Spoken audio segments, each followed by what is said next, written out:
Very Bad Wizards is a podcast with a philosopher, my dad, and a psychologist, Dave Pizarro, having an informal discussion about issues in science and ethics.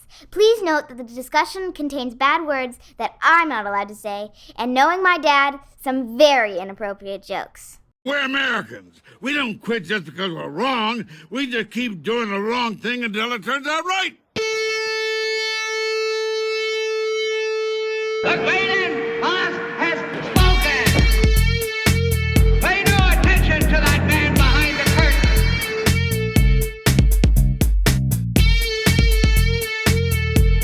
Who are you? Who are you? A very bad man. I'm a very good man. Good man. They think deep thoughts, and with no more brains than you have.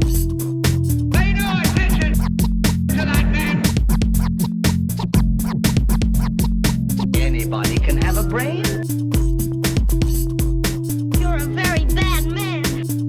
I'm a very good man. Just a very bad wizard. Welcome to Very Bad Wizards. I'm Tamler Summers from the University of Houston. Dave, Donald Trump, your boy, officially became president again yesterday. And Elon gave what looked suspiciously, weirdly like a Sig Heil salute at the inauguration. Are you back in on the Department of Dogecoins now? You're just seeing a Sig Heil because you want to see it, you know? That's completely normal. It's an awkward gesture, as the great non-hypocrites at the ADL said. Oh, they said that? They put out a statement? Yeah, saying it was not an anti-Semitic, it was an awkward gesture. Yeah. I feel like we need like an action theorist in philosophy to like tell us what was going on, because it really looks like you can't do that by mistake. Identical. Isn't that incredible? I mean, I don't want to get into the whole ADL thing being just like the entire mass comes down. Oh, was never about anti-Semitism. It was just about supporting Israel. But like that someone actually does that and they're just like, okay, everyone calm down, you know?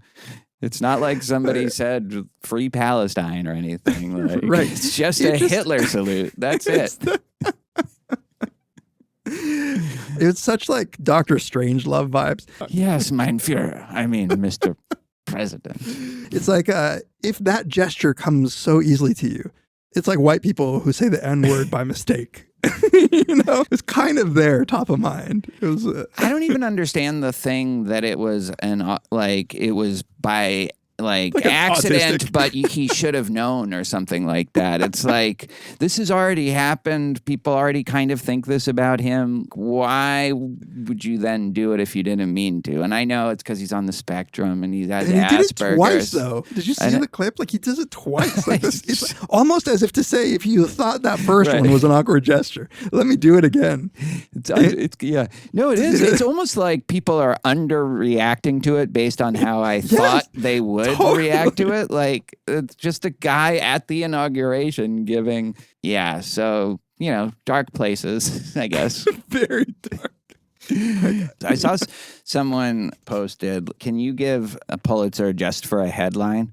And the headline was, I always knew that obscenely rich people would burn down the world someday. I just didn't expect them to be such losers.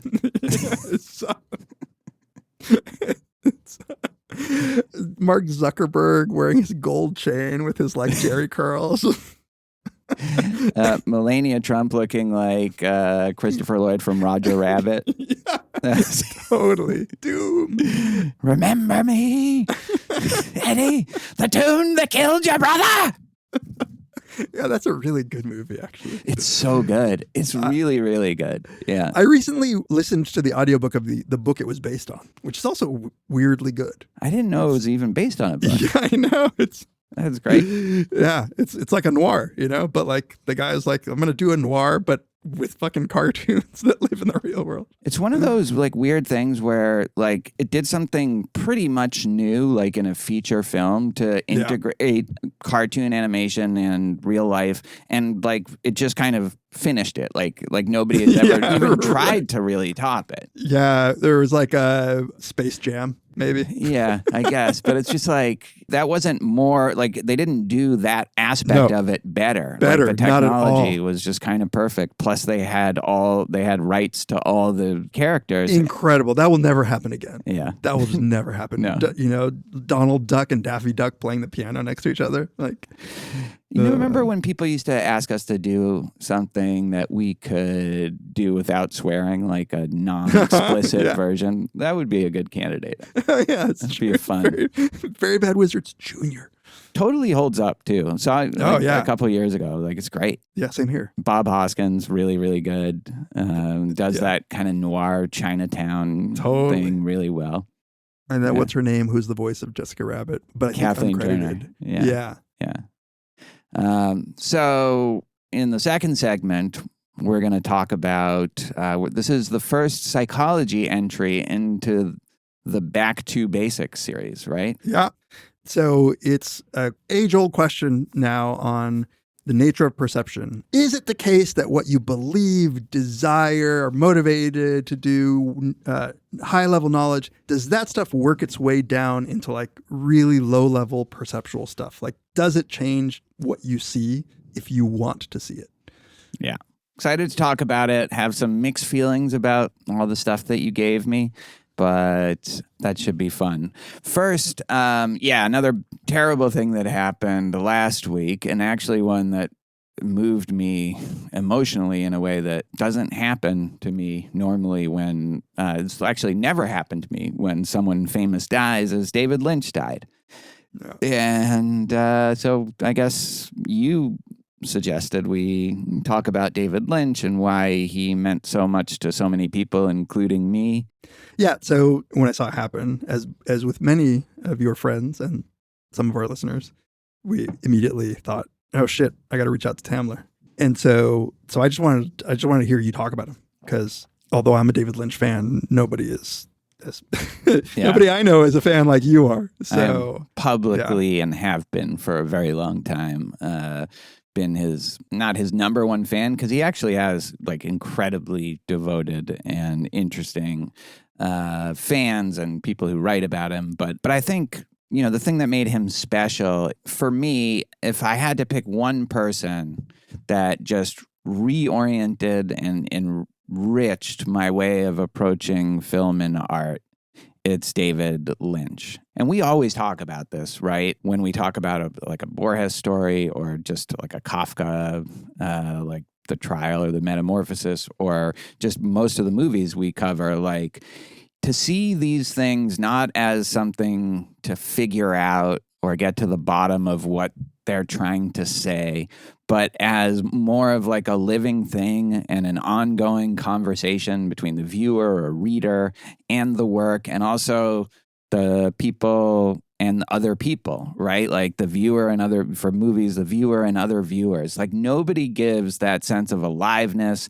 that sense of mystery, and kind of general unsolvability of the world better than Lynch, for me anyway. And like, it just kind of opened the door to seeing art and the world in a different way, and in a really entertaining way, and in a kind of mainstream way. Like there'll never be anybody like him. Like he actually had big crossover appeal in a way that's hard to imagine that happening now with someone with such a unique and strange artistic sensibility.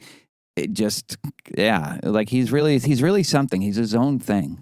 Why is that? So, like, just to agree with you about the clearly widespread influence and like large and diverse fan base, I feel like somebody who made Lynchian movies now and started would be kind of an art housey director. It seems that you can easily alienate the audience when you go weird. But David Lynch went weird in a way that I don't feel very many people do or can. I'm trying to think. Maybe Donald Glover goes a little bit like that in Atlanta. There's a crossover appeal to that. But I still think some of his more weird episodes are maybe loved by critics, but not. Yeah, no, Not I think like- Atlanta yeah. generally, like the difference between Atlanta, now it's a different time, but the difference between Atlanta and something like Twin Peaks is like the difference between the Super Bowl and some early season WNBA game or something like that, like in terms of just how many people are watching that. Now, a lot of that is just, it's a different time. Yeah, controlling for the fact that nobody watches anything. Yeah, no, like not a lot of people watch anything except sports. But like, I do think if I had to put my finger on it, it's number one, there's always kind of mystery in his movies and people like mysteries. And then number two, it's this thing that he could do, just kind of like he could tap into emotions that you knew were important but didn't fully understand, into fears, into like joys, into like stuff about the world that you see now but you didn't see before. And he never gave you closure. And so, like, there's so much to talk about, Yeah. I always quote that line. I'm sure I've said this like on 8 different episodes. Someone says, how come you don't give a sense of closure in, I think they were talking about Twin Peaks. And he's like, closure. I keep hearing that word. As soon as you get closure or a sense of closure, it's just an excuse to forget you saw the damn thing. Yeah. And I think that's why, like, he has, just such a devoted kind of cult fan community. And, when The Return was released, there were like 10 different podcasts that were all brilliant and hilarious and like really insightful going on while it was released. It's because there's so much to talk about with him, but he combined it with just like the humor and the violence and the mystery. I think the mystery can't be overstated, how much we like a good mystery as imbibers of art. And he understood that, and he gave us mysteries that we would never understand or get to the bottom of fully, but we would always want to just get drawn into it until it like swallowed us up, which it did, Yeah. Yeah.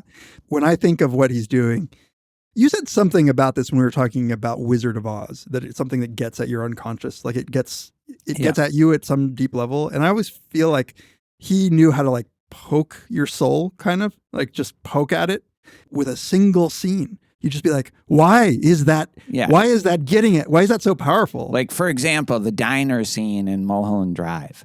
These two people that we almost never see again in the whole movie, just having a conversation in the diner and then going outside, and you were terrified and like it's just burned on your psyche after you see that scene. Yeah, I always feel like watching his movies or thinking about his movies is just giving me this feeling that like I'm not sure if I'm awake or asleep, but like have one foot in the dream world, but it's like, but somehow it's truer than yes, totally. Yeah. This is the thing. I remember biking to school one day, and it was through this area, kind of funky little area of Houston, and I just saw something inexplicable, and I don't even remember what it was, because I'm alert to this now. So now I kind of see this all the time. But I remember at the time just thinking that could easily be in a Lynch movie, like what I just saw.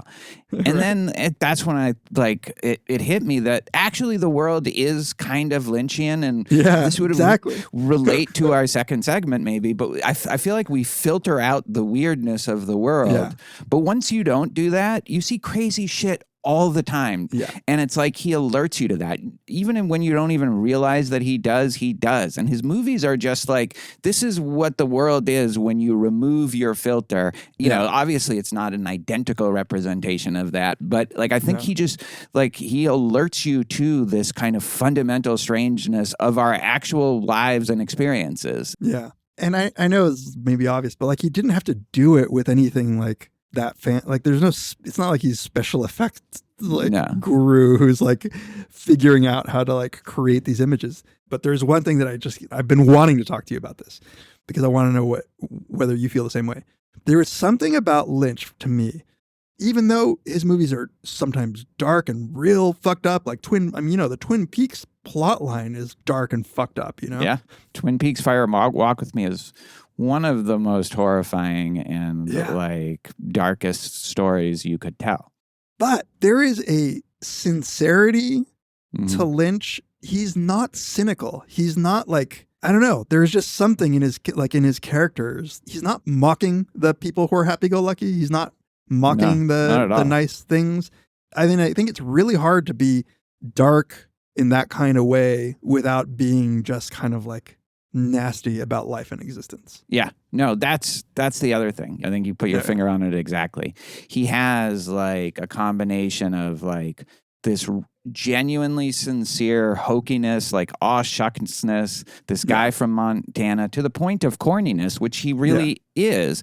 And he combines that with this, like, at times horrifying violence and like depravity and this dream logic and like this much more absurdist comic sensibility, which is way different than the sincere hokiness. And there's just nothing like it because of how genuinely sincere he is about all of it. You know, like I do think like a lot of the surrealist filmmakers, you know, after him and maybe before him, that's the thing that separates him from them, is that they don't have that just a guy from Montana who likes to eat at Bob's Big Boys. And, you know, he can be weird, and the transcendental meditation, which he was, you know, like he's a big part of all that, you know, like quite spiritual and pretty specific in terms of how but then he just also just has this side of him that's just a guy from the Midwest who loves hamburgers and teenage love affairs. This is part of what people loved about him. If it was just the darkness and the weirdness, but like I think he was genuinely a sincere person who was full of wonder about the world and full of love for all sorts of things. And his casts, like if you want to cry, listen to Laura Dern or Kyle MacLachlan or Naomi Watts talk about him and all the people in his crew that he worked with over and over again. Yeah. Yeah. The Dale Cooper character is just so good. Yeah. It's just such a great example of this. Like, you're just rooting for the guy. You're just like happy that he's happy about getting his coffee and... Well, wait till you see the return. Before it's such a loss because on the one hand, he gave us 18 hours of just this incredible, like, honestly, my favorite work of art of the last 25 years. So it seems like nothing to complain about, but still, like, he was going to do something else. He couldn't get a movie made since Inland Empire. And, but he was a fine artist. It's like you said, he doesn't do his stuff with effects. He does it with like paint. But then when video came along and he could do all this stuff cheaper, he just embraced that too. He really just was an artist in his soul. And the last thing I want to say, like more personally, I'll always treasure just going through his movies with my daughter, who loved him from the get-go. And so seeing his stuff was just a way for us to spend time together in ways we both loved. I remember actually Natalia, so we have a lot of bonus Lynch material on Patreon that I do with Natalia Washington and Jesse Graham. And she said she and her dad also bonded over the original Twin Peaks and some Lynch. But then with Eliza, when the Twin Peaks The Return came out, we showed her the original, which we hadn't done yet, and which I hadn't seen in forever, and then watched every new episode as it came out. Like, she was 13 then, so I waited on Fire Walk with Me. But she didn't make it to 14 before we saw it. I was going to say, whoa, you exercise judgment? There's some pretty intensely violent scenes and disturbing scenes in that. But yeah, it's too integral to the larger story of Twin Peaks The Return to not watch it. Anyway, so like it came out in May. And if I'm talking out of school here, you can just edit this. But she'd had a tough year, 7th grade. Her two closest friends had left her school. And so she kind of struggled socially like she hadn't before that year. And it just sucks being a middle schooler, I think, in general. So then this comes out. And she and I just got completely obsessed with it, and it's coming out over the summer, and we'd watch and rewatch and come up with theories and yell at each other. And it was honestly like, at that time, for me anyway, like as meaningful as anything I feel like I could experience. Because we're spending a lot of time together, like we're like imbibing this supreme work of art, and I'm watching her evolve into a true art lover, and then she's she was on point with it, like she came on at the end of an episode. I'll try to give you this to put in the show notes, to give a theory about Audrey and Cooper in The Return. And I'll always remember Susan Wolf's coming up to me and saying that her daughter's fiance listened to it and told Susan Wolf that he thought he was buying what she thought had the best interpretation that he'd ever heard, and she was awesome. 13. So I'll never forget that. And I'll just never forget those times. And I think that he provided that for so many communities. And I know that other works do this too, but this personally there's nobody like that. Yeah. Yeah. Really quickly, I just want to know, I know it's about David Lynch, not about you, but I do know that some people reached out to you. Doesn't that feel good? People cared about you when they heard about David Lynch, It's just nice when people reach out to you, period, you know? Absolutely. It's just a way of, I think partly that is because I identify myself so fully as someone who's a fan, and so also publicly. And I was telling you, this happened to me with when MF Doom died, that people know that you would be actually sad. Yeah. Right? That means something. It's genuinely, you're not just oh shit, that sucks. And I'm embarrassed to admit that I would roll my eyes when people would say David Bowie taught me it was okay to be weird or something like that. And I shouldn't You're such have. an asshole. I know.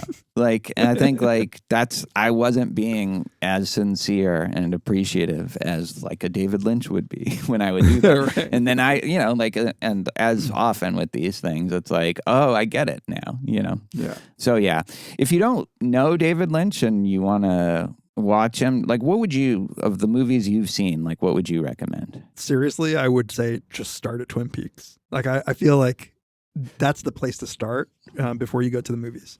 You have to say that's also that's a collaboration with Mark Frost, and he had a lot to do with both, but there are parts of Twin Peaks which we associate with Lynch, but actually is more Frost. But yeah, I agree. And the pilot of Twin Peaks is a masterpiece and very Lynch. Any episode that he directed is very much his vision. Some of the other stuff is, not, or a real combination. And then I don't know. I would say you ease in with that. I can't help but say Mulholland Drive. I don't know if you want to blow your load by going to what I think is such a masterpiece. Maybe you work your way. I mean, yeah, I would say Blue Velvet might be a good one to start with, because if you don't like that, you're probably not going to like Lynch. Yeah. I saw Blue Velvet too young, or at least too immature, to appreciate it. It's not that I didn't like it. I just didn't get it. And I haven't watched it since. I really need to rewatch it. It has all his hallmarks, but it's more accessible.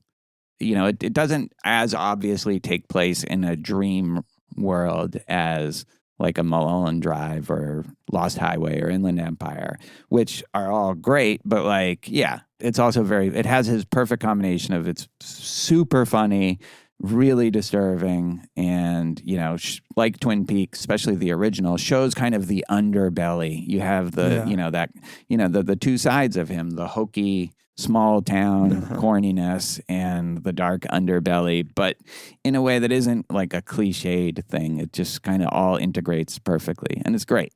If you don't like that, then you should hate yourself and become a recluse. But then if you do, Mulholland Drive, then what's an interesting one is The Straight Story. Have you seen that? No. Yeah, this is rated G Disney movie, and it's unmistakably a Lynch movie, even though it's rated G, and it's really, really good. I only saw it a few years ago because I was oh, that's just his thing for Disney, and it's amazing. Maybe we'll do a Eraserhead at some point soon. I'd just be super down. And for patrons, you can see we did Lost Highway, we did Blue Velvet. We've had 6 hours, I think, of conversations about Twin Peaks: The Return and Fire Walk with Me. So there's a lot of content for you if you want to hear people who love Lynch talk about Lynch. And I definitely think you should get Jesse Natalia on again. Yeah, that would be nice. All right. Thanks for letting me express my affection for his work. Yeah, and we'll do something in his honor soon, I think. Yeah. for sure. Yeah.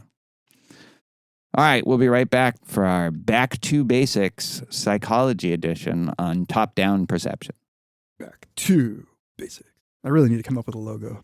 Yeah.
Welcome back to Very Bad Wizards. This is the time of the program that we like to take a moment to thank everybody for all of their support.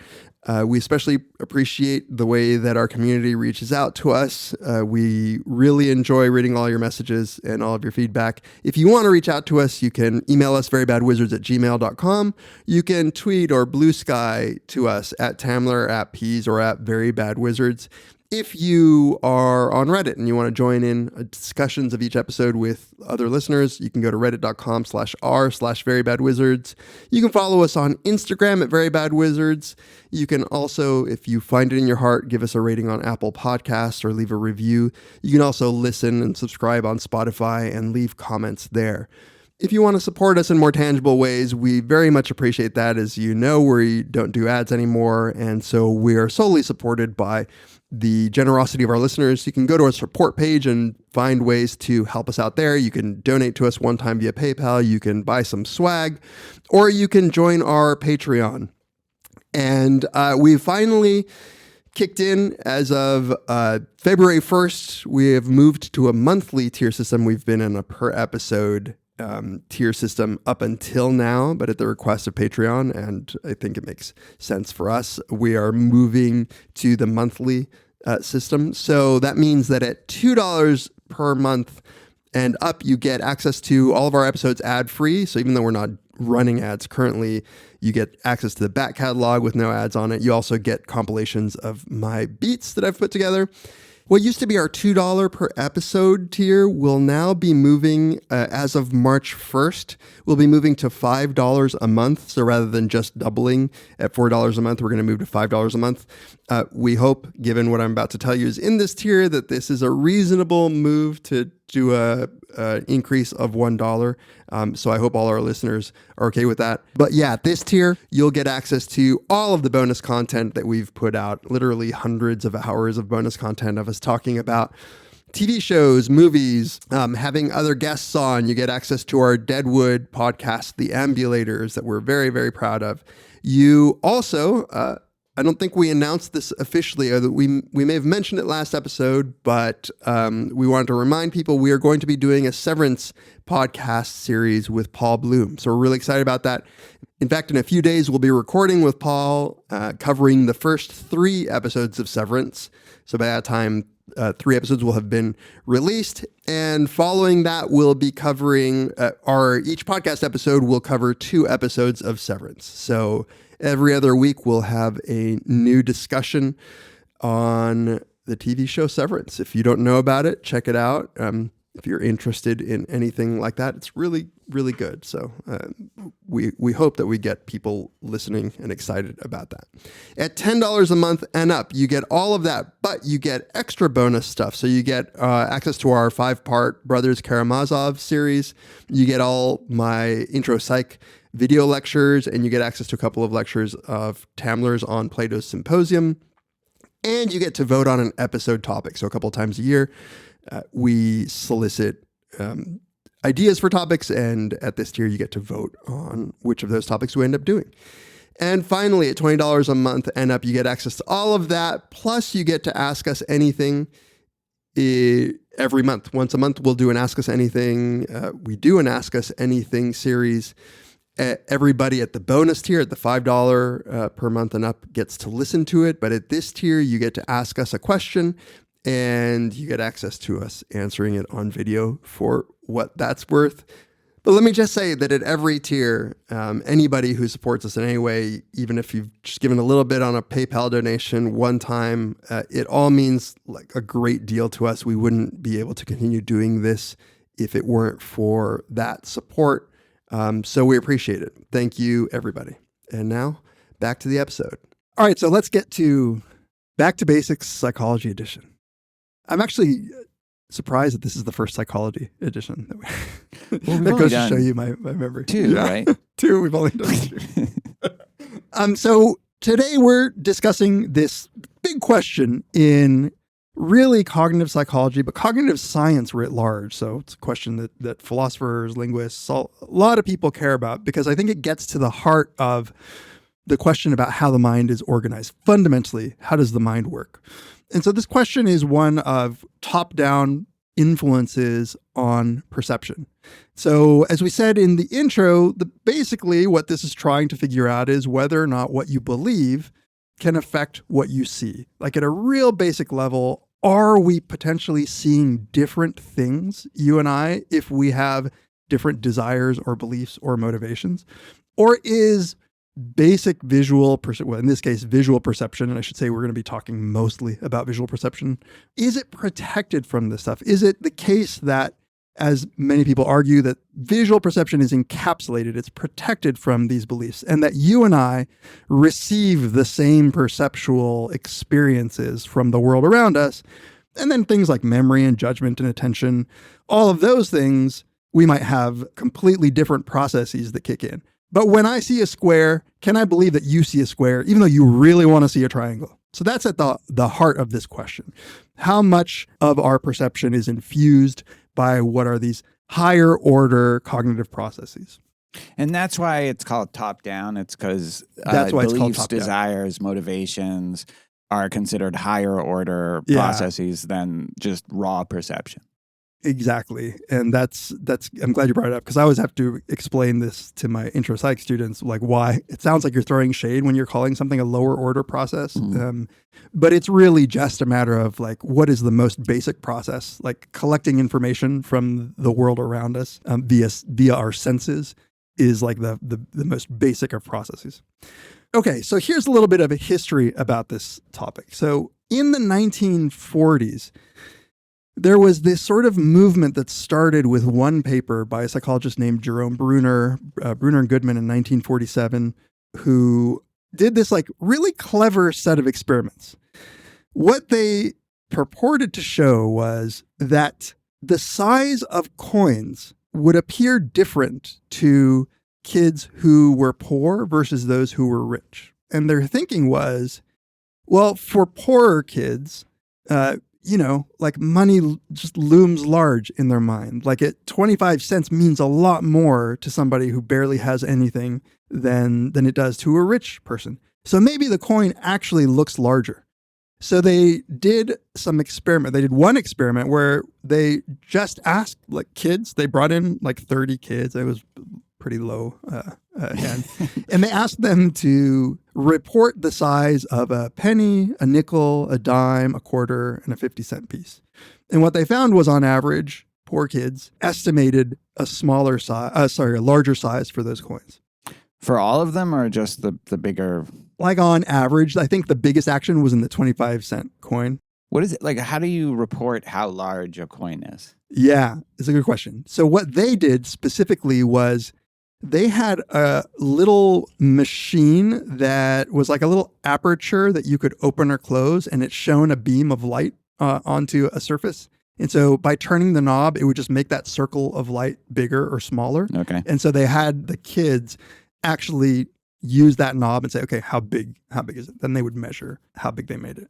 The interesting thing was, for one set of estimates, they had them do it from memory. Uh-huh. But for another one, they had him do it by like literally holding a coin in one hand and turning the knob with the other hand. And they got this effect. So what they argued was that, well, in this case, whatever the desires, the motivations, whatever it was that was different between these poor kids and these rich kids was actually changing what they saw. Like the coin actually looked bigger. And this started like a huge movement in psychology. In fact, looking back at some of this work, it's sort of social psychology before there was social psychology. Yeah. There were a lot of these like, almost like a cartoon. If you're hungry, that piece of chicken looks bigger than if you're not. Right. It's the same thing you just read about old people, so you walk slower. It's like the Exactly. Yeah. And they were all like kind of plagued by bad methods and low N. But there was literally, I think one estimate was that there was like 300 papers published in a decade. Like in 1957, Bruner wrote a retrospective of like how this movement. So it was called the New Look movement in cognitive psychology. And yeah, like 300. And then sort of things went quiet because there were a lot of criticisms about the methodology, all sorts of criticisms. But one of the criticisms that's still relevant is that what people were calling perception wasn't really perception. It was some sort of judgment or memory or attentional effect that they were getting at. It's not that these kids were actually seeing something different. It's maybe they were remembering it differently, whatever the case might be. Well, but in the case where they're holding it, yeah, like I know. That's the one that always has gotten to me. And I think, to be honest, I just think those were spurious. Like it was a set of like, at that point, 10 kids in, per condition. Right. And the data are kind of messy. Like I was looking back at that paper. Did they try to replicate that? And yeah, people have not replicated it. Yeah. Okay. There's been trouble replicating. So it kind of went dark. And cognitive psychology just sort of proceeded almost like by the time I was around grad school, that was just talked about as something that was an interesting quirk in cognitive psychology, where people for a while thought that there was real evidence for this, but turns out that there wasn't. But then in like the 90s, a bunch of studies started coming out trying to revive this new look, trying to argue that maybe if you did it right, you could actually show that there were real effects of whatever beliefs, motivations on perception. And so you got another sort of resurgence of this new look, as one psychologist so cleverly called it, in perception. Now, in the meantime, and this is just the broader picture, Jerry Fodor in the 80s wrote a book called The Modularity of Mind. And that really was at the heart of it about this stuff. And what he argued was all that stuff was wrong because the way that perception works is it's modular. And so he said, look, there's two ways that you can try to, that people have tried to argue that the mind works. One of them is the mind is just one thing. Like it's just one big thing. So it's like an association machine, right? That's what like behaviorists believe, or the connectionists. There's a general learning process such that cognition, your thoughts, the higher order stuff, is continuous with all of the lower order stuff. So on that view, it would make sense that the stuff that you think about in this sort of higher order way, your desires or your beliefs or your motivations or your judgments or your culture or your language, would work its way into your perceptions because there is no difference. For them, it was all one process. Fodor, on the other hand, argued, no, the mind is a bunch of things. And so he defended this view of the mind as modular. He said, the mind is built such that there are these subsystems that are dedicated to doing one thing, right? So you have a visual system that is just, its only goal is to compute what comes into your eyes and give you some perception, some perceptual experience of it. And that's like cut off from your beliefs and desires about it. It just has exactly those two things don't communicate within the mind or the brain. Right. Or the way that they communicate is that the visual subsystem does its thing, it computes, and then it pops it into you for now you can use it. Now that I've given you the reliable perception, you can use it. Yeah. Right. So the way that these two come together is that the visual system is one of the main examples that Fodor was using. That and Chomsky sort of similarly believed this about language, linguistic processing. And he said, look, we know that there is some special computing going on. That is, the stuff that enters your retina is not really what your perception gives you. So to give you an example, if I'm looking at the door to this room, I see a rectangle, but the image on my retina is really some sort of weird parallelogram because I'm sitting at an angle. Right. But my brain, the part that's dedicated to vision, is computing the right things and spitting out this phenomenal experience that I'm seeing just the rectangle. And there's a lot of work that's clearly being done on the light that's hitting our eyes. There's a lot of computation that's going on that's sort of filling in necessary information to give us a reliable perception. So there's computation going on there. The central example for why this stuff is protected from your beliefs is all of the visual illusions that we know occur. So the Mueller liar is often one that's used as a central example. I don't think it's the best example, but just go with it because everybody knows it. This is the illusion where if I put two lines that are the same length, but one of them is the one on top has brackets that are pointing inward, and the one on the bottom has brackets that are pointing outward. Yeah. Those lines look genuinely different. Right. Right. And knowing that they're the same and that it's an illusion doesn't change how they look. Yeah. Right. For me, the more powerful ones are these instances of shading where two different spots on the image, one looks a lot darker than the other one, but that's only because of the contextual stuff around it. Like with the little cylinder on the chessboard. Exactly. Yeah, right. Or there's some that are black and white tile floors. Right. They still look black and white tiled, but one of them is a shadow. And when you separate them, when you split those apart, you really see they're actually completely different colors, or in some illusions, the same color. They just look different. But knowing that doesn't change your experience of it. You're just wow, that's crazy. It still looks different to me. And so Fodor used these as examples of how these subsystems, these modules, were encapsulated. They were unable to be cognitively penetrated, which is another term that's used. Cognitive penetration. Cognitively ravaged. Exactly. Doggy styled your perceptual system. Yeah. So Fodor argued that this was the correct way of understanding the mind, that there are at least some of our perceptual systems are encapsulated. And he said this is important because look, if you and I literally are seeing something else, we would have no way of ever agreeing on the truth of anything. This is, as he admits in his précis, this would lead us into some sort of relativism, deep relativism about the world around us that is too depressing for him. Oh, yeah, right. Well, if it's too depressing, then it can't be true. It's the great scientific principle. He has this great section of his précis where he says, but look, you might ask, why do you care about modules so much? You've got tenure. Why don't you take off and go sailing? This is a perfectly reasonable question and one that I often ask myself. Answering it would require exploring territory that I can't get into here. But roughly, and by way of striking a closing note, the idea that cognition saturates perception belongs with, and is indeed historically connected with, the idea in the philosophy of science that one's observations are comprehensively determined by one's theories, with the idea in anthropology that one's values are comprehensively determined by one's culture, with the idea in sociology that one's epistemic commitments, including especially one's science, are comprehensively determined by one's class affiliations, and with the idea in linguistics that one's metaphysics is comprehensively determined by one's syntax. All these ideas imply a sort of relativistic holism, because perception is saturated by cognition, observation by theory, values by culture, science by class, and metaphysics by language. Rational criticism of scientific theories, ethical values, metaphysical worldviews, or whatever can take place only within the framework of assumptions that as a matter of geographical, historical, or sociological accident, the interlocutors happen to share. What you can't do is rationally criticize the framework. The thing is, I hate relativism. I hate relativism more than I hate anything else, excepting maybe fiberglass PowerPoints. Fiberglass powerboat.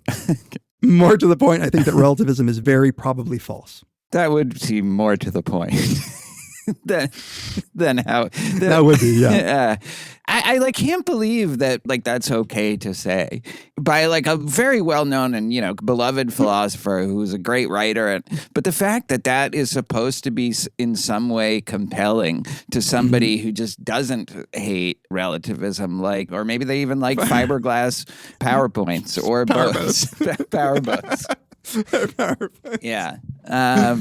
To be fair, this is only in the précis of his book, right. Not in his actual book. It's not part of the argument. And he does, all his arguments really are Yeah. Presumably scientific and conceptual. Can I ask a question about like the visual illusion? Yeah. Because it seems like there's a class of visual illusion where it's like that, where you can't get yourself to see the lines as the same or the two colors as the same, even though they look totally different. But then there's another class, and I don't know if this is a counterexample or it could even be support for the modularity view, but like I came across something where they were talking about like this just blotchy thing where all you see are a bunch of ink spots. And then, the great Pyrenees mountain dog. Is it this one? Yeah. And then you go and you see the dog in like a grayscale photo. So it's still just the same colors, but it's just, and then you go back and you can totally see the dog in it. Yeah. So in that case, it does seem like, two different people, one who has seen that picture and one who hasn't, would be getting the same raw data, but seeing something or having totally different experiences as they saw it. Yeah, no, that's a good question and a good example. And I think that what the vision scientists say about those things is, look, it's not as if contextual information or information about the visual scene doesn't influence perception. There are a lot of contextual things that can actually change what you see. Like there's ambiguous figures where you might see it one way if I've primed you with something like whatever. But there's information that does work its way into your perceptual system. The question is this extraneous information to perception, or is this part of the visual information that the visual system just uses? And you might think that what's happened there is it's oriented you to see a figure. And that's just now part of the information the visual system has. And so it can organize better the ink blot version of that. So it boils down to what information are we saying can and can't make it, right? Because some information obviously does work its way into, like, it is what the module is doing, right? It is taking information. Right. And so is that other information truly extraneous to the perceptual processes or not? But how is it not top down if my memory of seeing this grayscale photo of a dog then affects me being able to see? I'm assuming there's an answer to this, but then just, I see a dog there and somebody else says, that's just a bunch of ink blots. Yeah, I mean, there are other ways in which like experience works its way into what you see. Like people who are experts at something will seem to see, I don't know, if you're an expert botanist, maybe you notice features of leaves differently than somebody else. Chess players like who are experts see different moves and they don't see other like bad moves that bad chess players see. Right. All right. I'm going to table this until because I have one big question about this. Okay, good. Thing. Let me give you some examples from work that's been done more recently. So like in this resurgence, this like sort of anti-Fodor new embracing of the new look, there's just been a lot of work claiming to show these perceptual effects. And that, in fact, is the central paper that I gave to you to read is this behavioral and brain sciences paper from 2016 by Chaz Firestone and Brian Scholl, both good dudes, who really were trying to take down all of this new work. So one example is if you are asked to estimate the steepness of a hill, researchers have found that wearing a heavy backpack makes you estimate it as steeper. So you're literally given this little device to try to assess the angle of the hill. And if you're wearing a heavy backpack, people seem to report that they see it as steeper. See it as steeper by like giving angles? By giving this estimate, yeah. So what they have is a little, sort of like a board on a hinge, and you're just like put your hand on it and you try to like angle it the same as what you think the angle actually is. Because people are actually terrible at, and I'm terrible at this, at reporting what an angle of steepness is. Turns out like 5 degrees is like super steep. Any hiker knows that you can be very bad at that. Right. And so the idea here is that because you have this burden of walking, like it's going to be hard to walk. It appears you're just like, no, that's like that looks even harder. Just the idea of having to walk up that affects your actual perception of the steepness. Right. Yeah. Yeah, that's the argument. Another one is, and this comes from work by my former colleague Dave Dunning and Emily Balchetis, who have a bunch of findings trying to show that what you desire changes your perception. And so a lot of what they do to show this is they use perceptions of distance. And so in one study, they have people like, here's the straightforward version of this. I put a $20 bill some distance away from you, or a $100 bill because inflation, or a $1 bill. and I ask you, how far away do you think the money is? And I tell you, you might have a chance to win the money that's on the table. People seem to estimate the $100 bill as closer to them than the $1 bill because they want it. So like I'd say like, oh, that's 15 inches away if it's the $1 bill, but it's like 12 inches away if it's the $100 bill. Now that's just reporting, and there's that kind of self-report no one's going to really buy as perception. And so they do these other ones where they say, okay, here's a gift card. We're going to put it on the floor.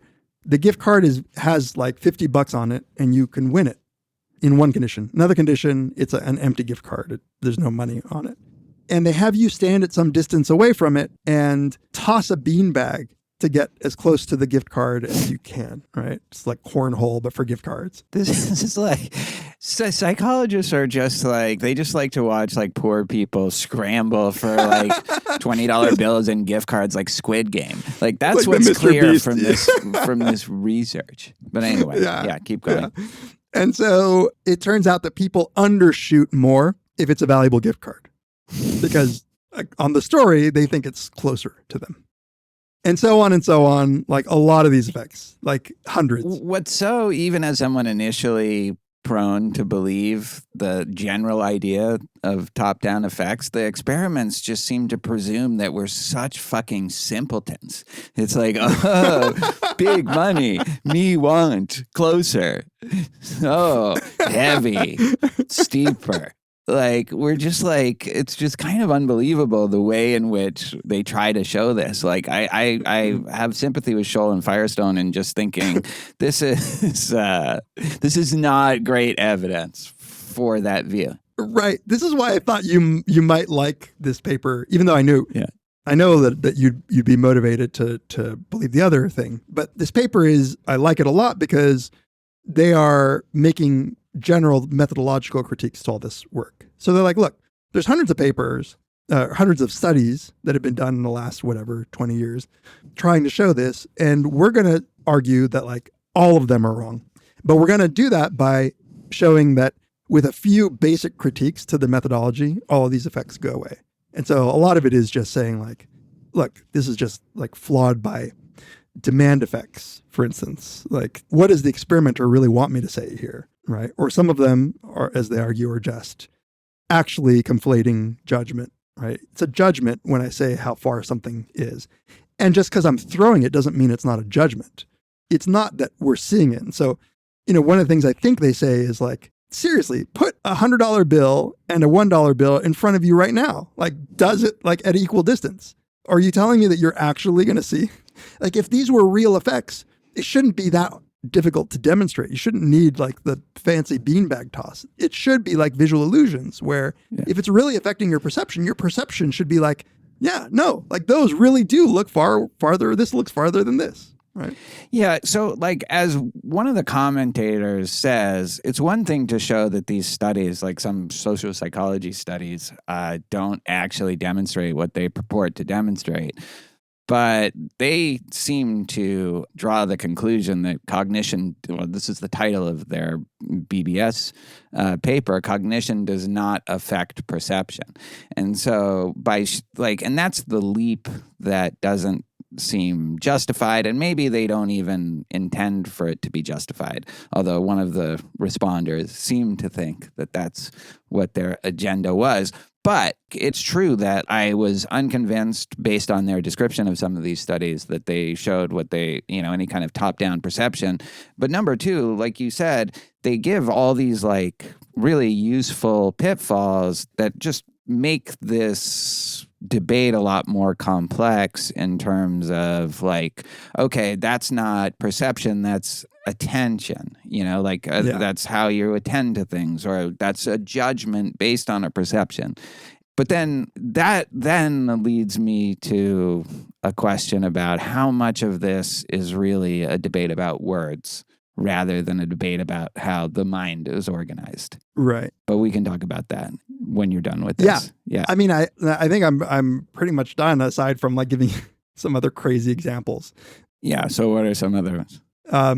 That when you've like read something immoral, rooms look darker, It's like Yeah. it was wrapped up in this sort of embodied cognition. Yeah, like some of the good Damasio stuff. The most interesting one to me, because it seemed like one of the better demonstrations, and they admit that it was a good demonstration, comes from a Levine and Banaji study where they showed people the faces of black faces and white faces.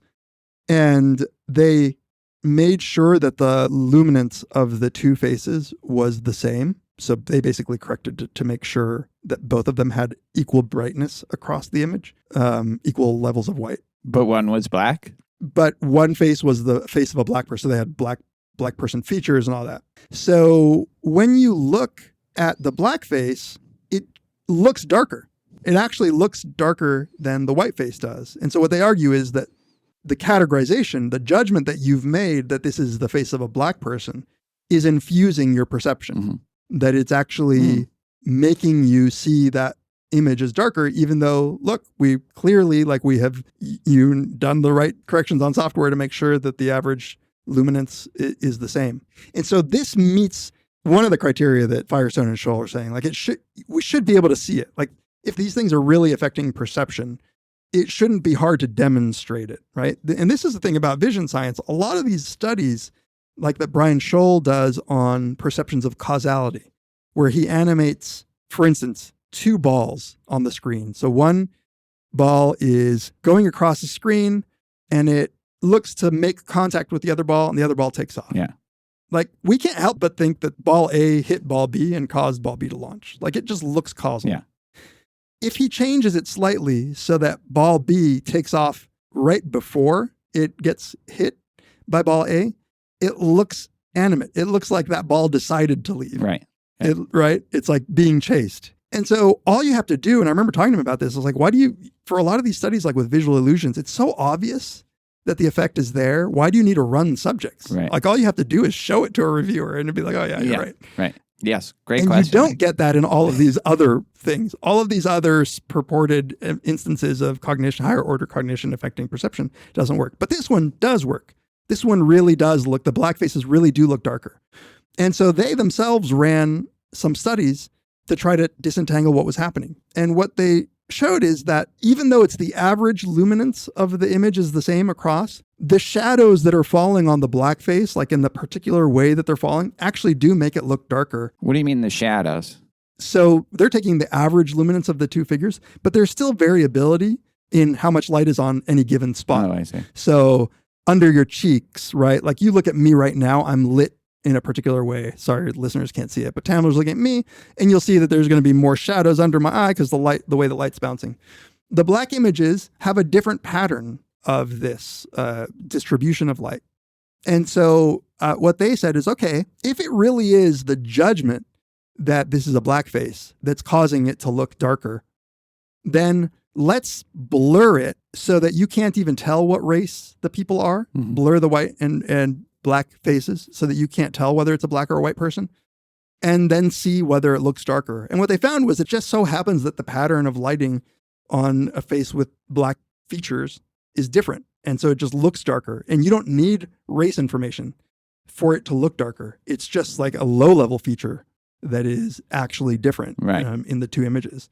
And so there's a case where they say, okay, this is just the compound. It was actually low-level features, like the distribution of light, not the high-level feature, what race the person is. Right. So that's one that was harder to explain away, but you could explain away in the end, or at least according to this view. What about the experiments where they show that people who don't live in modern societies, they're more like hunter-gatherers, or they don't live somewhere where, there's a lot of sharp angles and corners, that they are not as susceptible to the Mueller or liar illusion? Yeah, I think that's the right question. And I was thinking about this, and this is why I don't think the Mueller-Liar illusion is the best example, because of those studies. I've never read the original papers that show that, but I believe that might be a case where experience really is changing the way that your visual system is organizing the information. And I don't know that in principle, Firestone and Scholl would say that can't happen. The question really might be what is going on with that experience. like what is working its way into the way that the visual system is whatever parsing that information. And I don't know what the right answer is. And I don't know what they would say. I kind of wanted to ask Chaz what he thinks about those studies, because it may be that those studies actually are bad or they don't show it. In that case, then who knows? Yeah. But if it does show it, then I'm not sure, because experience has to influence the way that we see things, right? Like if you're raised in darkness, like those old cruel experiments on cats that are raised in a room with only like black and white stripes or something. Yeah. Like they're kind of fucked. You need some, like experience does shape how you see the world in some important way. Whether they would call that just like part of what's going on in the perceptual system, or if it's like, presumably those people in societies that weren't raised around a lot of sharp angles, like modern societies, they can't shake the way they see it either. Right. So it's not something about their knowledge per se. Not at all, because but they're right also. Like, why would they be able to like see something Yeah, that's right. wrong Yeah. when they're right? Yeah, totally. So I think that the question would be, is this higher order stuff that's working its way in, or is this just a feature of how the visual system learns? Because I think nobody would disagree that the visual system has to learn. You know, there's one thing that Fodor, I think, did better than Firestone and Shull in this paper, which is Fodor was very like, look, I think that there's just some feature of the visual system that is encapsulated. And it doesn't have to be all of it. He's just, I think some of it is protected. His view on modularity was actually he was like, who knows? I think that there's just some aspects of it that are protected that give us, and we can show this with all of these visual illusions. Yeah. But where the cutoff is, who knows? So a lot of people, and I think you brought this up in our document, a lot of the responses that came from brain people were like, no, the brain isn't, when you look at the brain, it's not consistent with the way that the module people think. And so they say like, the visual system is broken up into stages of visual processing, where V1 is the earliest, probably like the most basic processing that's going on. And then you have V2, V3. And they say, no, look, there's lots of connections between these later stage visual processing and V1. You can see the connection. And I have mixed feelings about this, because I think it's messing up levels of analysis to try to argue that way. Yeah. You know, it's like what the mind is doing, you can't just look at. Like, not even Fodor would think that you could see the module. Right. Right? It's just a feature of just what it's doing, like how it's computing. I mean, I agree. Like, just because you're showing certain like neurons interacting in certain ways, it's not obviously telling you something about like the functional level that the psychologists are talking about. But then you start to wonder, like, what are we actually talking about here? Yeah. And that's connected to my other question of so sometimes they will respond to a certain study or a certain set of considerations by saying, oh, you're confusing perception and judgment, or perception and attention. And it's like, well, at that point, like, given that these reported experiences are different and that we have no way to peer into the phenomenology of people, like, are we just arguing over the different ways of describing what we all agree that we see? Or is this really something that is, and I actually I want to be convinced by you that it's not terminological. I don't want this to be like the panpsychism thing where we were like, wait, really? That's what this is? Because I think it's super interesting, this idea, this interplay of your experience and your, desires and beliefs and past experience and how that all interacts is super interesting. But then, when they start talking about you're just attending to a different part and that's why you see it differently. It's like, well, then, what's the difference between I see it differently and, I'm attending to it differently, but I see it the same when the experience I'm having is different than the experience someone else is having? Right. I mean, that's the $1 million question. So I do have a view, and let me pitch it to you by talking about some other studies that I didn't bring up earlier. So for a while, there was a lot of people were interested in the idea of linguistic relativism, as you wrote, the Sapir-Whorf hypothesis, the idea that your language can in some way constrain your thinking, in some non-trivial way constrain your thinking, even maybe your perception. And as a way to test this hypothesis, people were looking at color words, because this is a really interesting linguistic difference. Obviously, there is a spectrum of color, but it's continuous. What we see in the visible energy spectrum, the wavelength that goes from red to violet, right? That is arbitrarily described by our language terms. So we say like Roy G. Biv, red, orange, yellow, green, blue, indigo, violet. Those are categories, but you can imagine that somebody might have more or fewer words. In fact, there are a lot of people I know who use words like fuchsia and mauve, and I don't know what the fuck they're talking about, but like presumably they're indicating some other shade and they're gay. And they're also. definitely gay. Yeah. If they're guys. Right. So some languages carve up that spectrum differently. And so some languages have only one word for what we call green and blue. So some word like grew that's describing green and blue. So if you're from one of those languages, you were raised, you've never actually had this linguistic distinction between green and blue, you would say, if somebody said, what color is the grass? You would say grew. And if they said, what color is the sky? You would say grew. Like those are both in the same category for you. Now, are they seeing the same color when they see green and blue? So that's what they went out to study. Yeah. And so there's a lot of different methods that you could use. And the one that I remember is, I'm going to give you some paint swatches like you get at like Home Depot. You're trying to decide what to paint your bedroom or whatever.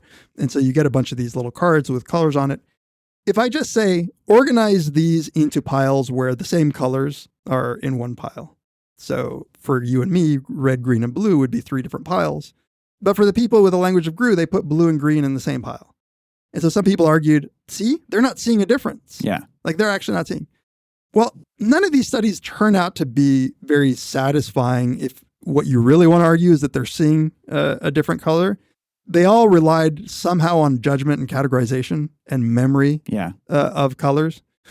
And so this is where I'm with Firestone and Scholl, where I say, but look, there is such a clear, like I don't think it's just word games, because there's such a clear distinction between the claims that we're making here. Like, are you literally having the same phenomenological experience? So if someone says, oh, there's hot pink and there's fuchsia, here are the 2 colors, I can see what they mean. I'm not blinded to that one is darker. If you put them next to each other, yeah. Yeah, right. Like it's not working its way that deep. And if it were, it would be like kind of distressing. Like if I literally couldn't see it. But sometimes it's like that, right? Yeah. So I think what is true is that there are designers or people who work with like whatever, websites where they have to know all of the different values of shades. And those people, I think, do in some important way have a different phenomenological experience.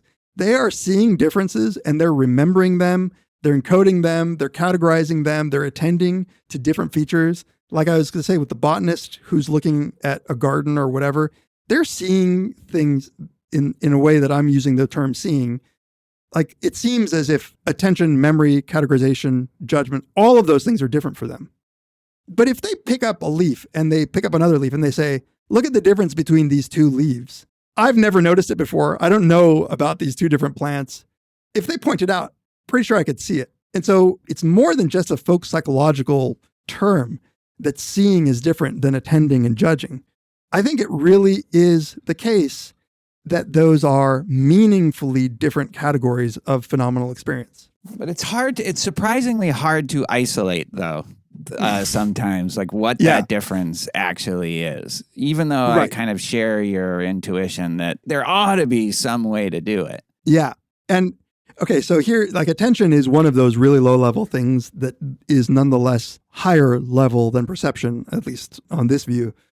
And so let's take the Necker cube, because I think that's a good example of a change in your perception occurring due to attention.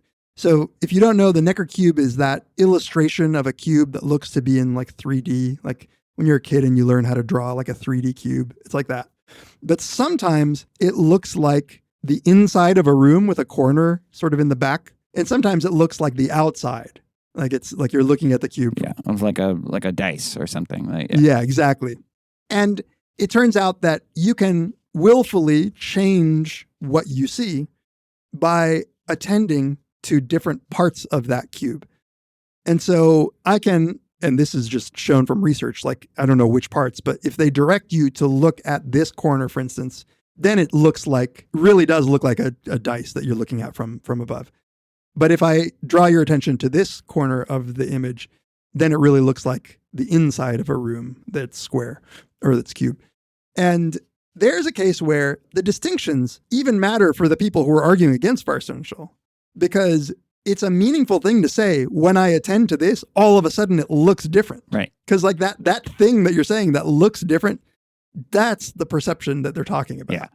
Yeah. So, I mean, there are clear cases where you can clearly see a distinction between attention and perception. It's just some of the grayer cases where you can't actually isolate why. You know, I don't know if this is a good example, but maybe the gray-blue dress, you know, the gray, gold, blue, whatever dress thing that people just saw it differently. Then nobody knew why they saw it differently or had like a really good understanding of, and there was nothing you could do to make somebody who thought it was blue see it as gold or whatever. And then it's like, well, you're not seeing different things. You're just attending to different things. I mean, maybe, but like. No, that's a good example of how, from my understanding of like the people who ended up studying what was going on here, your visual system is doing computation and it is making assumptions. And so I don't think we have a clear understanding of why some people's visual system was making an assumption in one direction or the other. But it turns out that what's going on is your visual system is assuming that the lighting in a room is either like kind of dark or kind of bright. And it's that information that's making it really appear one way or the other. But like when you saw it for the first time or when I saw it for the first time, why we saw it different in that moment, like who knows? Why is your visual system making a different assumption? Yeah. So the visual system is making assumptions about context and environment. It's taking information in that is relevant to the perceptual system. It's just, again, I think they would argue that's information that's not extraneous to visual processing. Like there's nothing you can do or believe or change in your attention that will make you switch. Right. But it is consistent with it just being the module of perception, which has to make these different assumptions to even get going. Exactly. Okay. I have one big question, one more idiosyncratic question. The big question is, to put on my like Daniel Dennett hat, does this whole debate kind of presume a Cartesian theory of the mind, you know, where it's like, okay, I got this perception that's giving me this box, and then I've got attention, then I've got judgment, and that gives me the homunculus in the watching the screen, like the information for how to act. I mean, like, in other words, might you think, and I think you could also ask this question from a like maybe Eastern philosophy perspective, that this is a very kind of Cartesian way of even thinking about perception and judgment and human experience in general, that is has its own internal difficulties, but also this is where the kind of the neuroscience and the might come in to kind of also shed additional doubt on that view. Yeah. Like, what's your feeling about that?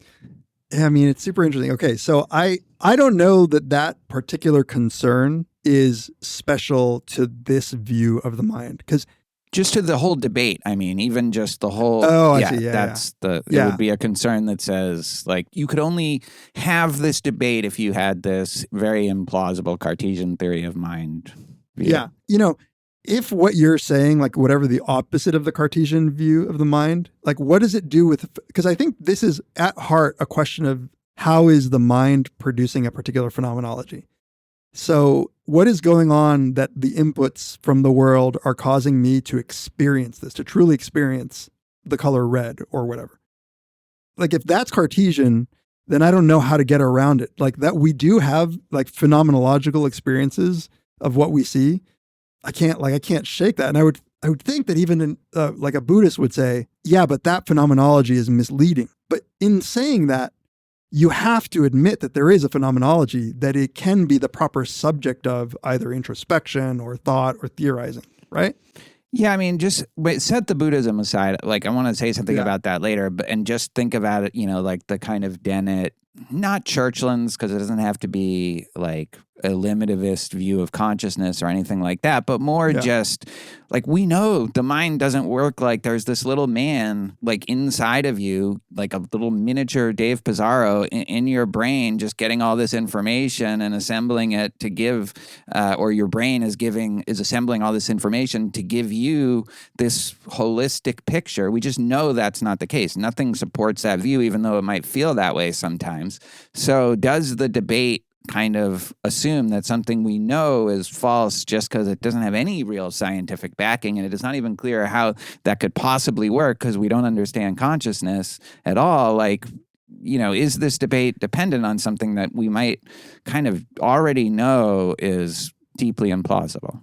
I don't think so. I'm struggling to see why it would. I think that the people who adopt this view would just say, this is just information processing that's going on. Like, our view is very computational. It just says that information is coming from the external world. It's hitting the senses. And in order for the organism to make sense of how to act on the world, it requires information to be processed. But then represented in a certain way, right? Like, to what, though? Yeah. Well, again, I think you would have to deny that we have like experiences. I guess I don't think that this is saying anything really that metaphysics-y about the mind, other than we have mental experiences. And the mental experience that is at core, the perceptual one, how we see the world, is protected from other mental experiences. I don't think that you need to say that it's dualist to say that the organism has mental experiences. Yeah. Okay. Fair enough.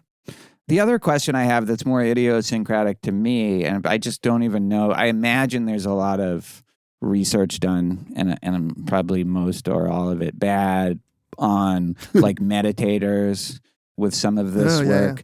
And just personally speaking, like, as not advanced as I am on whatever path, the biggest difference for me, having, been meditating for 10 years, and especially in this non-dual style, is my perception. I do feel like I perceive, and this is a little Cartesian even just saying it like that, but like, I do feel like I experience the world perceptually differently than I have, maybe especially with vision, but with all the things. And things feel a lot more decentralized. Doesn't feel like I'm someone looking out of my eyes or something like that.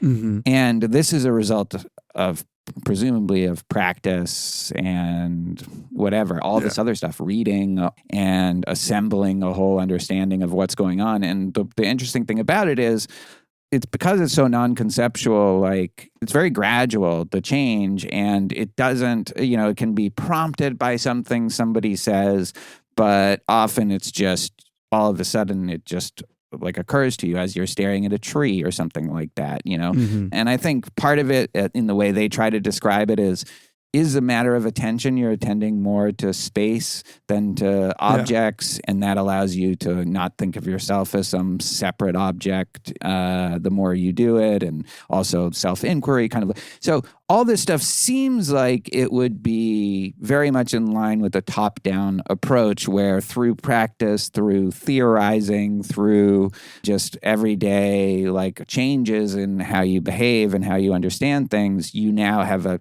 different raw perceptual experience than you used to have.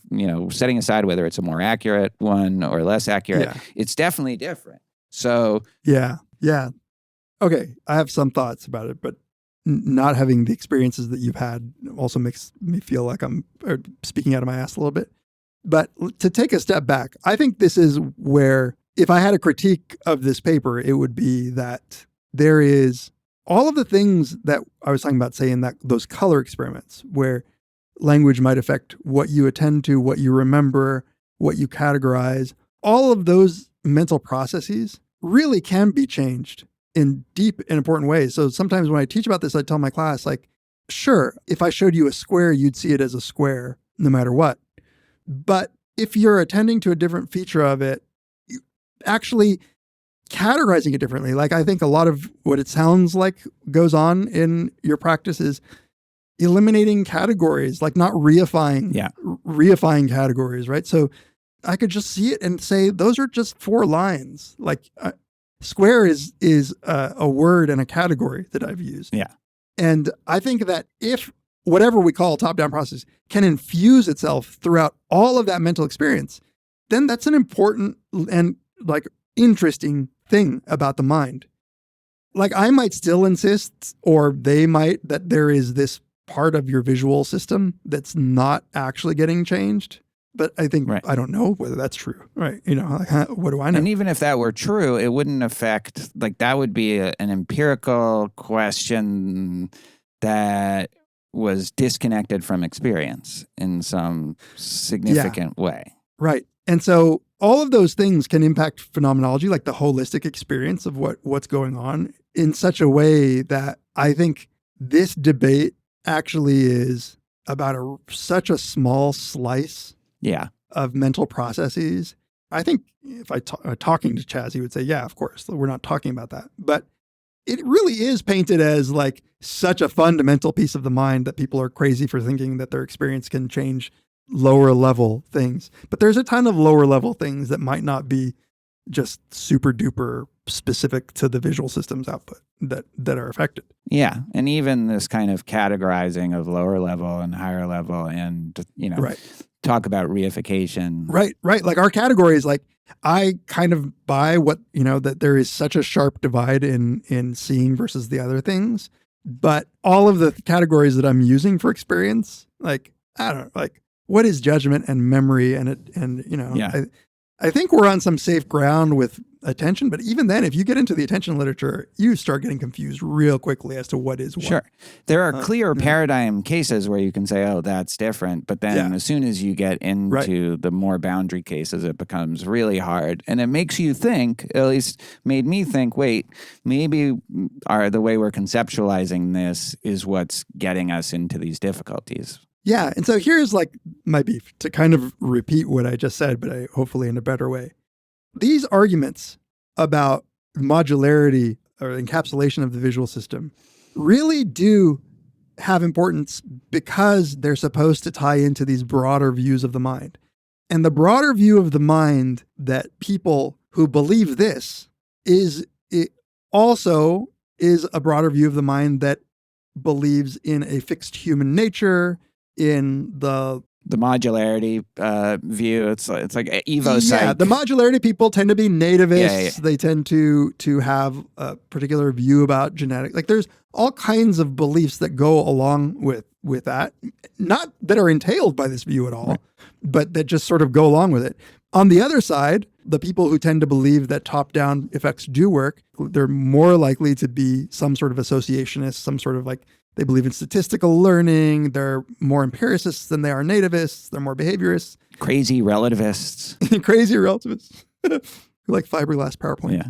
Then I think that we need to protect against using this as some sort of way of arguing that there is a fixed human nature more broadly.